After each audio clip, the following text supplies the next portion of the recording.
Coming up on the Uplift, a Guinness World Record set by one of Minnesota's very own. We'll tell you what earned him a spot in history. Then, the product of a dream come true. Meet the mom who made this playground come to life, all because of her love for her son. And a nonprofit fighting homelessness for some of the most vulnerable people.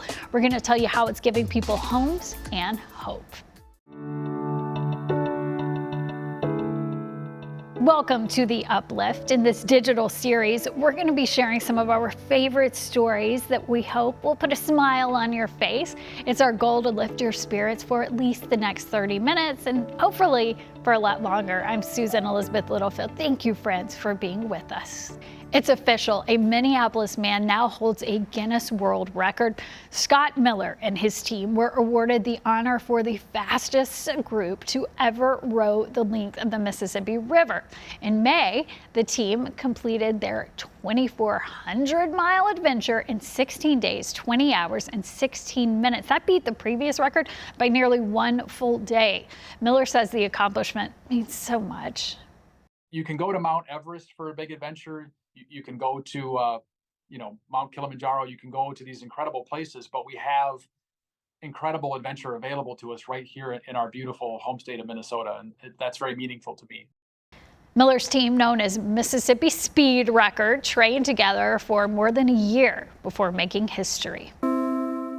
Even in hardship, a youth soccer team proves that they can come out on top.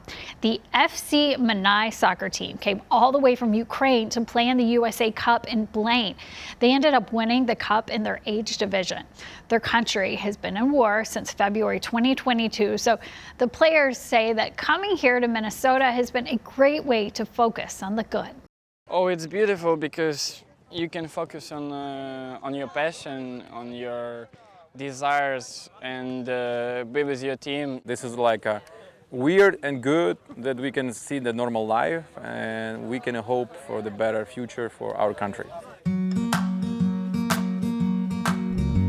You did it again. WCCO viewers know how to make important dreams come true. It's been just about a year since we told you about this New Richmond mom and her son, Will. Well, she was on a 4-year journey to make the town playground more friendly so her son, Will, could play more freely. Well, we went back to New Richmond to get an update on construction and to check in with our old friend, Will. It's all fun and games at this western Wisconsin park. Are you gonna run and push it? But it's been quite the ride to get here. The playground used to look like that. A year later, it looks like this. It's happened. It's really happened. You build it and they came.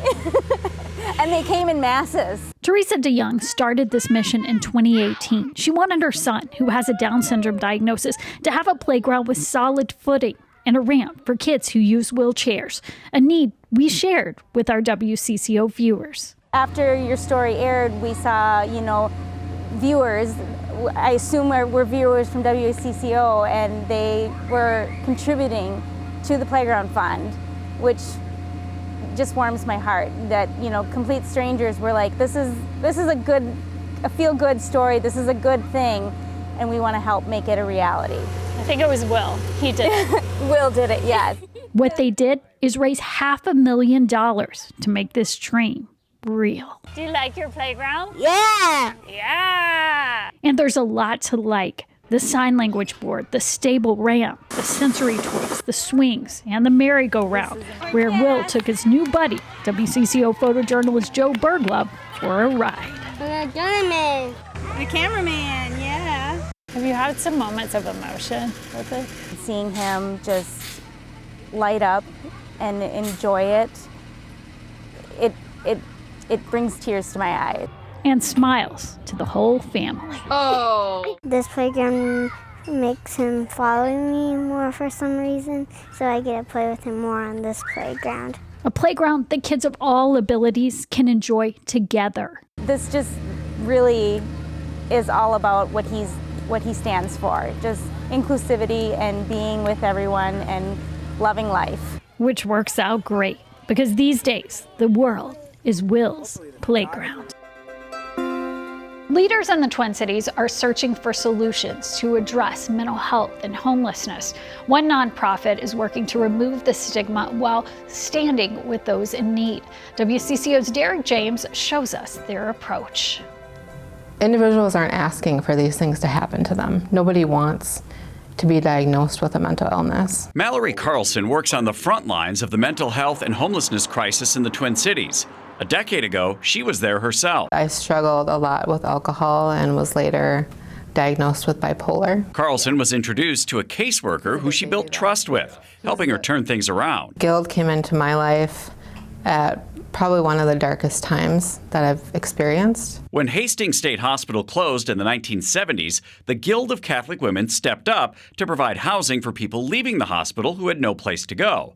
Today, no longer affiliated with the original volunteer organization, Guild is dealing with a much larger number of Minnesotans in need. Do we have enough treatment and housing for people in the Twin Cities who are suffering? Absolutely not. Our mental health system was built as a reaction to deinstitutionalizing people who had mental illness in the 1970s, early 80s.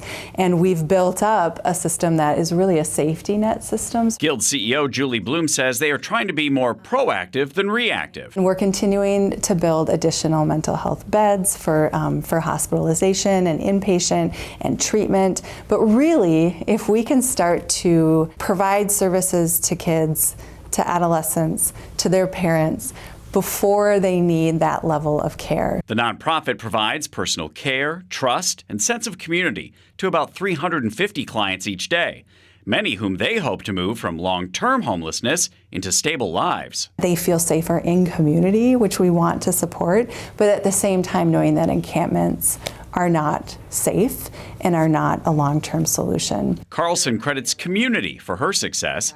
She better understands her bipolar diagnosis, received a college degree, and most recently, a job with Guild as a caseworker. It brings me a lot of humility, and it brings me a lot of gratitude. In St. Paul, Derek James, WCCO News.